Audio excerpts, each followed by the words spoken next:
Bismillahirrahmanirrahim. This is Masood here and welcome back to my channel Learn English with Masood. Student आज हम एक CSS पास paper की प्रेसी करने जा रहे हैं।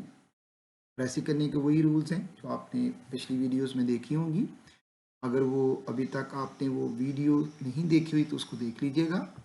तो सबसे पहले स्टेप में हम क्या करेंगे कि रीडिंग के दौरान कुछ इम्पोर्टेंट वर्ड्स को लर्न करेंगे और प्लस हम उस पैराग्राफ के छोटे छोटे पैराग्राफ्स बनाएं। ठीक है, ये हमारा फर्स्ट स्टेप होगा। अब फर्स्ट स्टेप में हमने देखना है यहाँ रीडिंग करते हुए आई थिंक ये सब्जेक्टिव है, तो प्रेसिंग करते हुए हमने आपको पता है कि फर्स्ट पर्सन तो यूज़ करना ही नहीं है, तो उसको हम राइटर्स में ले जाएंगे, राइटर्स व्यूज़ में ले जाएंगे या ऑथर के हवाले से हम वर्ड लिख सकते हैं। बहरहाल वो एक राइटर जो इस पैराग्राफ में कहने लगा है उसने अपने आई से इसको स्टार्ट किया, व्यूज़ बयान करा है।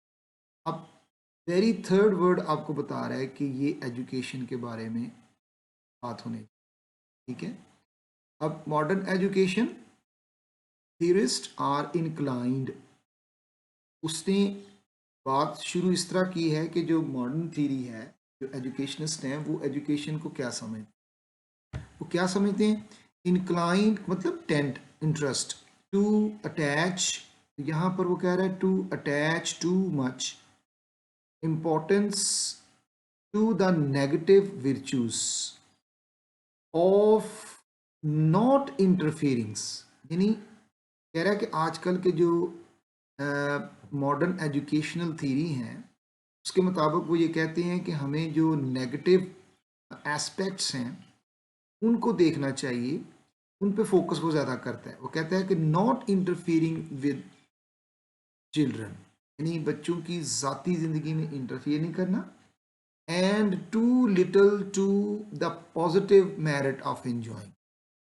और साथ साथ वो ये कह रहा है यहाँ पर राइटर कि एक तो इंटरफेयर नहीं करना और दूसरा वो उस बच्चों के साथ जो गुजारा हुआ वक्त होता है उसमें उसको कितना मज़ा आएगा उसके ऊपर भी वो बात नहीं करता है।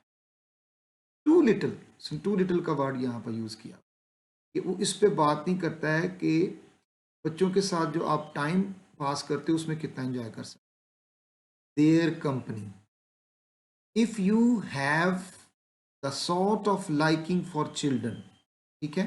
अब देखें आपके अंदर एक मिलान है, एक तबीयत है कि आप बच्चों को पसंद करते हो। That many people have for horses, बिल्कुल उसी तरह ये एग्जांपल्स आ गई हैं कि जिस तरह हम अपने जानवरों से प्यार करते हैं और उनके साथ हम जो ट्रीटमेंट करते हैं तो वो फिर जानवर क्या करते हैं, they will be apt to respond. जब जानवरों से हम प्यार करते हैं तो जानवर हमारा कहना मानते हैं और वो भी उसी तरह ही रिस्पॉन्ड करते हैं to your suggestion and to accept prohibitions. Prohibition होता है रुकावट बनना किसी चीज़ का। Perhaps with some good humour, grumbling होता है बड़बड़ करना, बातें करना, बट विदाउट रिसेंटमेंट। ये देखिए यहाँ तक वो एक बात कर रहा है कि आजकल की जो मॉडर्न थ्योरी है उसके अंदर ये बात कम की जाती है कि आप बच्चों के साथ जो टाइम गुजारोगे वो कितना इंजॉयबल होगा। बिल्कुल उसी तरह जिस तरह के आप एनिमल्स के साथ एक्ट करते हो तो आपके जो पेट एनिमल्स हैं वो आपके साथ बॉन्ड करते हैं। ये एक उसने फर्स्ट पैराग्राफ में एक बात को शुरू की और यहाँ तक आई थिंक उसने उसको फिनिश भी किया है। इसको आगे देखते हैं। सेकंड में वो कहता है it is no use to have, it is no use to have. अब यहाँ पर सेकंड में वो कह रहा है it is no use to have the sort of liking that consist that consist, ये यहाँ that consist in regarding them as a field for valuable social endeavors। ठीक है, अब उसकी वो जो इम्पोर्टेंस है उसके बारे में बात करना शुरू कर रहा कि बच्चों के साथ ये जो रवैया है उसकी सोशल वैल्यूएबल, उसकी सोशल वैल्यूज कितनी है। इंडिवर्स मतलब होता है इंडिवर्स का मतलब है success, struggle, what amounts to the same thing as an outlet for power impulses। ठीक है, अब यही जो आप उसके साथ बच्चों के साथ रवैया रखते हो, इस रवैये में उसके साथ आपने जो वक्त गुजारा वो आपकी कितनी अहमियत उसमें, पावर, इम्पल्सेस, आपकी फीलिंग्स, आपकी सेंट।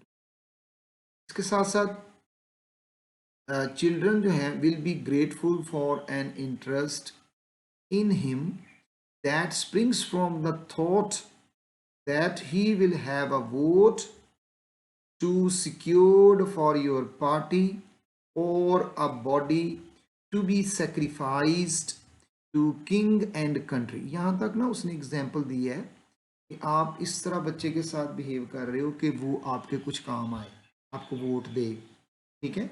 और या उसमें एग्जांपल दे रहा है are body to be sacrifice to king, या उसके जिस्म को हमने एक किंग के सामने सेक्रीफाइस करना है, या कंट्री के लिए उसको सेक्रीफाइस। अगर आपके मोटिव्स ये हों तो आप बच्चों के साथ कैसे ट्रीट कर रहे हैं, ठीक है। इस तो ये इस यहाँ तक ये एक बात कर रहा है। अब अगर हम आगे चलते हैं तो नेक्स्ट में वो क्या कर रहा है कि इसी पैराग्राफ को देखें एंड पर, यहाँ पर वो कह रहा है the player the desire sort of interest is that which consists in spontaneous pleasure in the presence of children। बच्चों की मौजूदगी में जो आपको यक लख्त, स्पॉन्टेनियस का मतलब होता है फौरी तौर पर, जो आपको एक प्लेयर मिलेगा उनके साथ खेलते हुए, उनके साथ वक्त गुजारते हुए, without any ulterior purpose. Ulterior होता है छुपा हुआ, आपके ज़हन में अगर कोई मकसद नहीं है, आप उसके साथ जो ट्रीटमेंट कर रहे हैं, जो वक्त गुजार रहे हैं, उसमें आपको कितना प्लेयर मिल सकता है। Teachers who have this quality will seldom need to interfere with children's freedom। अब यहाँ पर वो बता रहे हैं कि अगर आपके ज़हन में इस तरह के मोटिव्स नहीं हैं जो उसने यहाँ पर एग्जांपल दी हैं, तो वो टीचर्स ज़्यादा वक्त को एंजॉय बच्चों के साथ, but will be able to do so when necessary without causing psychological damage। और ये टीचर ज़्यादा बेहतर तरीके से, यानी बच्चों की नफ्सियात को डैमेज, नुकसान किए बगैर अपने मोटिव्स को भी अचीव कर सकता है। यहाँ पर उसने ये थर्ड की, ठीक है। अब देखिए इसमें आपने 3 पैराग्राफ बना लिए हैं। फर्स्ट में भी बात की, सेकंड में एग्जांपल्स उसने ज़्यादा दी, फिर थर्ड में उसने उसके टाइम के साथ, ठीक है। इसी तरह हम नेक्स्ट पैराग्राफ में देखते हैं। तो नेक्स्ट पैराग्राफ में भी आपको इसी तरह पार्ट्स बनाने हैं और उनको आगे लेके चल।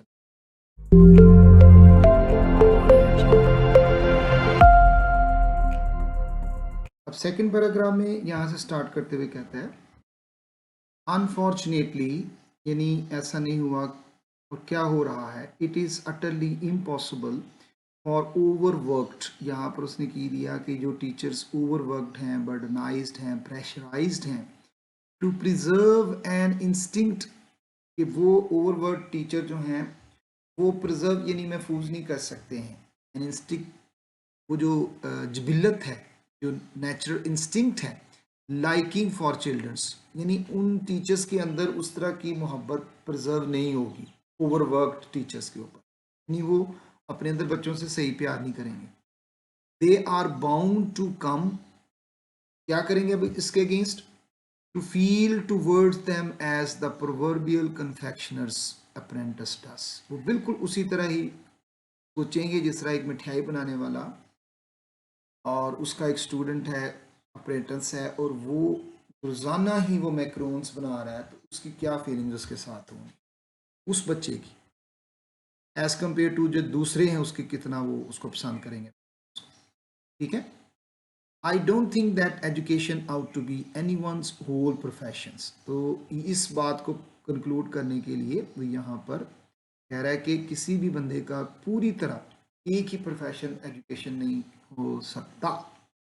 It should be undertaken for at most 2 hours a day by people, कि वो टीचर्स जो बच्चों को पढ़ाते हैं वो 2 घंटे बच्चों के साथ whose remaining hours are spent away from children, बाकी जितने घंटे हैं वो सारे बच्चों से हट कर करें। फिर जब वो बच्चों में जाएगा तो वो बच्चों को पसंद करेगा, ये यहाँ पर वो सजेस्ट कर रहा है।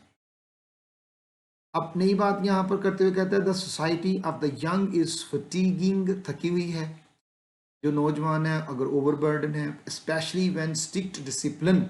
अब यहाँ पर एक वो नई बात कर रहा है कि जब वो टीचर जो डिसिप्लिन को मेंटेन करेंगे, ठीक है, और वो तो थक जाएंगे, उसको अवॉइड नहीं कर सकते, डिसिप्लिन को मेंटेन करें, साथ उन्हें पढ़ाएं, साथ उन्हें रोकें, सिखाएं, तो वो बिल्कुल थक जाएंगे।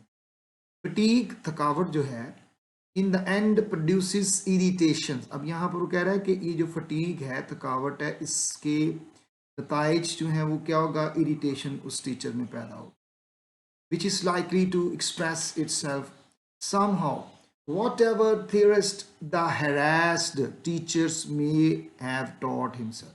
अब जिन थीरीज को वो लेकर चल रहा है, मॉडर्न थीरीज को, तो वो बंदा जो है उसमें इरिटेशन पैदा होना ज़रूरी हो जाएगी। What ever theorist the harassed teachers, यानी ये वो डरे हुए, थीरी को कह रहा है कि टीचर्स का असल जो पन है वो ख़त्म कर देंगे।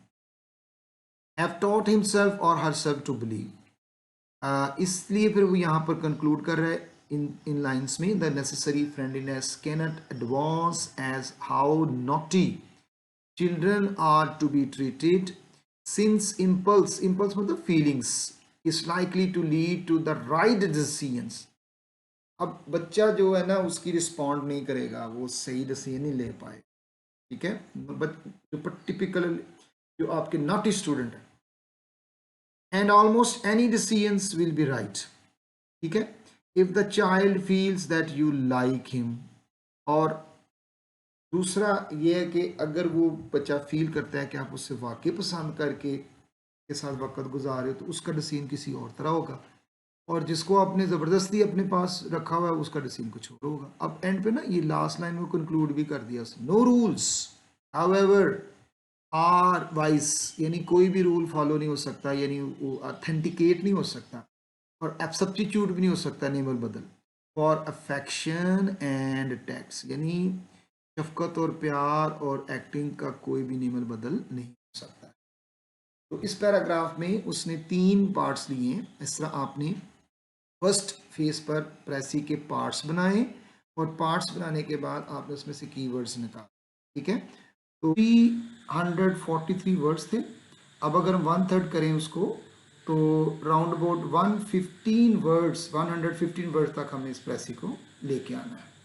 तो पहले जो आप फर्स्ट ड्राफ्ट आप तैयार करेंगे उसमें आपने इस बात का ख्याल नहीं रखना, आपने फर्स्ट स्टेप में क्या किया, उसकी रीडिंग की और उसके डिफरेंट पैसेजेस जो हैं वो बना लिए। अब उन पैसेजेस से आपने इसकी हाफ यानी हाफ ऑफ द पैसेज पे लेके आनी। अब आप फर्स्ट ड्राफ्ट जो है वो 1.5 पे लेके आएंगे, उसमें आप उसकी लेंथ को इस तरह ना देखें कि हमने फर्स्ट ही ड्राफ्ट में 1/3 पे चले जाना, ठीक है। अब फर्स्ट पैराग्राफ में पढ़ते हुए जो हमने शॉर्ट पैसेजेस बनाए थे उसके देखें फर्दर हमने शॉर्ट किए। द राइटर बिलीव्स, राइटर लिख लें, ऑथर्स लिख लें, दैट मॉडर्न जो हमारे पास एजुकेशनिस्ट हैं वो क्या करते हैं, फोकसिस करते हैं, करता है too much on interfering, not interfering with their children and not enough on enjoyment, ठीक है। Too much focuses on not interfering and not enough on enjoying their company, यानी वो बच्चों के साथ जो आप टीच करते हुए इंजॉय करते हो उसके ऊपर वो फोकस नहीं करता है। If someone genuinely likes being around children, उसके साथ वक्त गुजारना, he will likely respond well to suggestions and rules को भी फॉलो करेगा without feeling indignant। indignant का मतलब होता है गुस्से में आना, इरिटेट होना, नाराज होना, displeased etc। अब नेक्स्ट अगर देखें हमारे पास liking for children solely for the purpose of using them, कुछ बच्चों के साथ जो टीचर्स के ऑब्जेक्टिव होते हैं वो ये कोशिश करते हैं कि हम कुछ टास्क जो हैं वो अचीव कर लें, ठीक है। तो सेकंड पैराग्राफ में वो ये कह रहा था कि जब हम किसी बच्चे के साथ बात करें तो हमें ये ज़हन में रखना चाहिए कि हमारी जो उनके साथ एसोसिएशन है वो इस तरह नहीं होनी चाहिए थी कि हमारा कोई पर्पस हो, ठीक है, सोली फॉर द पर्पस ऑफ फोकसिंग्स। तो हमें ये नहीं देखना कि हम जो उसके साथ काम कर रहे हैं उसमें कोई सोशल गेम्स हो, पॉलिटिकल गेम्स और इस तरह की कोई टास्क आपने रखे हुए हैं, that is pointless and will not be appreciated, यदि बच्चे उसको पसंद नहीं करेंगे। They will not be grateful for adults who view them as a means to an end, तो उनके बच्चों की जो उनके दूरी आएगी, रिसेंटमेंट आएगी, वो नेचुरल है। इसके बाद the writer suggest that the best kind of interest, जो आपका बेस्ट काइंड ऑफ इंटरेस्ट है वो इस तरह का होना चाहिए। To have in children is a real enjoyment है, यानी टीच करने वाले को मज़ा भी आए, उनके साथ वक्त गुजारने वाले को मज़ा भी आए। एनी अल्टीरियर, अल्टीरियर का मतलब होता है हिडन, छुपे हुए, ठीक है, ये भी वही वर्ड लिया है, इसको हम चेंज करेंगे। Motive, object. Teachers who possess, इस तरह की जिसमें क्वालिटीज होते हैं, will not need to restrict children's freedom often without causing any psychological harms, यानी बच्चों को नफसियाती तौर पर भी आपने बचाना है। Owing to over working and other stress, अब माशरे में काम करते हुए ये इस तरह के जो टीचर्स हैं ये ओवरबर्डनाइज हो जाते हैं, इनको अपने घरेलू काम भी देखने होते हैं, दूसरे भी सारे टास्क देखने होते हैं, तो ये इनका रिजल्ट क्या होता है कि ये इरिटेट हो जाते हैं। अब इसमें एक एग्जांपल थी, वो एग्जांपल ऐसे ही है जैसे एक स्वीट बनाने वाला जो है वो रोज़ाना स्वीट बनाता है, तो उसकी वो क्या एसोसिएशन होगी उस स्वीट के साथ। तो इस तरह वो टीचर जो बच्चों को इस तरह के ओवर स्ट्रेस और बर्डन से काम करेगा वो बच्चों को बर्डन समझेगा। फिर राइटर सजेस्ट करता है कि the education should not be someone sole profession, यानी वो सारा वक्त बच्चों के साथ नहीं गुजारे, लिमिटेड आवर्स होने चाहिए, उसने तो 2 आवर्स लिखे हुए थे। Spending time with children can be tiring, अब बच्चों के साथ रहना थक जाता है, डिसिप्लिन को मेंटेन करना पड़ता है, ये सारी चीज़ें जो है इन्फोर्स करते हुए वो टीचर थक जाते हैं। द आर्थर आर्ग्यूज एंड पर करता है दैट फटीग जो है थकावट कैन लीड टू इरिटेशन, उससे वो टीचर में चिड़चिड़ापन आ जाता है, which may cause teachers to act inappropriately towards children. It is important for teachers to be friendly and not rely on strict rules. When teachers genuinely like their students, अब अगर वो बच्चों को असल पसंद करेंगे, यानी उसमें कोई पर्पस ना हो छुपा हुआ, they are more likely to make the right decisions about discipline, वो डिसिप्लिन भी कायम कर सकते हैं। अब राइटर खुद ही एंड पे कंक्लूड भी कर रहा है। The writer concludes that affection, प्यार के साथ, एंड टैक्ट्स, और आप तरकीब जो लगाते हैं उसके साथ जो टैक्टिक्स होते हैं आपके, are more important than any set of rules, यानी किसी रूल को फॉलो कर। अब हमने जो हमारी 343 वर्ड थे उसको हम ले आए हैं 233 पे ले आए हैं, ठीक है, ये हमारा सेकंड ड्राफ्ट है, ठीक है। तो हमने इसमें सेकंड ड्राफ्ट रीडिंग के बाद हमने किया है। अब इस ड्राफ्ट से आपने फाइनल प्रेसी की तरफ जाना है, इसको भी शॉर्ट करना है और फिर हम वहां पर पहुंच जाएंगे जो हमारी टास्क है। फाइनल प्रेसी में हम जब पहुंचे, द राइटर बिलीव्स, ठीक है, बिलीव से आर्ग्यूज कर सकते हैं दैट मॉडर्न एजुकेशनिस्ट जो हैं, एजुकेशनिस्ट फोकसेस ऑन नॉट, वो क्या करते हैं, focuses on not interfering with children and not enjoying their company, यानी बिल्कुल ऑपोजिट चलते हैं। If someone likes being around children he will likely respond to rules without feeling annoyed, जो था ना हमारा वो इंडिजिनेट एनॉयड को यूज कर लिया यहाँ पर। genuine liking for children with the means to gain social status will not be appreciated, ये उसमें बहुत इंपॉर्टेंट फैक्टर था, इसको मिस नहीं करेंगे। फिर वो कहता है harms of over working teachers, यानी जो बर्डनाइज्ड हैं, बहुत ज़्यादा काम करते हैं, बहुत घंटे काम करते हैं, एंड अदर स्ट्रेस फैक्टर्स की वजह से वो जो है वो बच्चों में इतने ज़्यादा पॉपुलर नहीं होंगे और वो बच्चों को भी बर्डन समझेंगे अपना। Teacher should have limited teaching, उसकी जो टीचर है वो उसकी टाइमिंग लिमिटेड होनी चाहिए, और and be mindful of the potentials and fatigue when spending time with children, specially when discipline is involve, जब डिसिप्लिन इन्वॉल्व होगा तो वो थकावट भी होगी। When teachers can make the right decision about discipline in friendly manner, तो वो काम अगर सख्ती से किया तो प्यार से भी किया जा सकता है। तो एंड पे राइटर कंक्लूड करते हुए पूरे पैसेज को कहता है कि ही कंक्लूड्स दैट, ये राइटर्स है, affection and tacts are more important than any set of rules, ठीक है। अब ये जो हमारी फाइनल प्रेसी बनी है उसके अंदर हमारे 114 वर्ड्स जो हैं वो आ चुके हैं, और ये हमारा जो था ये पैसेज को हमने हाफ करने के बाद फिर दोबारा उसको इसमें लेके आए हैं, और इसके ये प्रेसी भी 1/3 हो चुकी है, और इसका टाइटल भी हम इस तरह का ले सकते हैं, affection and tact are more important in education than rules, ठीक है, ये इसका टाइटल है कि जो आपकी एजुकेशन है उसमें जो रूल्स हैं उससे ज़्यादा फॉलो आपके जो अफेक्शन और प्यार है वो ज़्यादा इंपॉर्टेंट है। तो ये हमने एक प्रेसी की है जो कि आपकी 343 वर्ड से थी, फिर उसको हम 2 पर लेके आए 2, ये हमारी आगे थी 233 और फिर उसी पैसेज को आगे लेके गए तो 140 तक हमारा पहुंच हो गया। तो ये थी आज की प्रेसी। उम्मीद है आपको इसका जो स्टाइल है वो पसंद आया होगा कि किस तरह आपने ड्राफ्ट तैयार करना है, किस तरह इसमें वर्ड चेंज करने हैं और फिर इस तरह में फाइनल प्रेसी को भी करना है। अगर फिर भी इसके अलावा को आपके ज़हन में कोई क्वेश्चन है, you can ask me, you can put your question in the comment box, I will upload another precis for you. Thank you so much. अल्लाह हाफिज़, टेक केयर।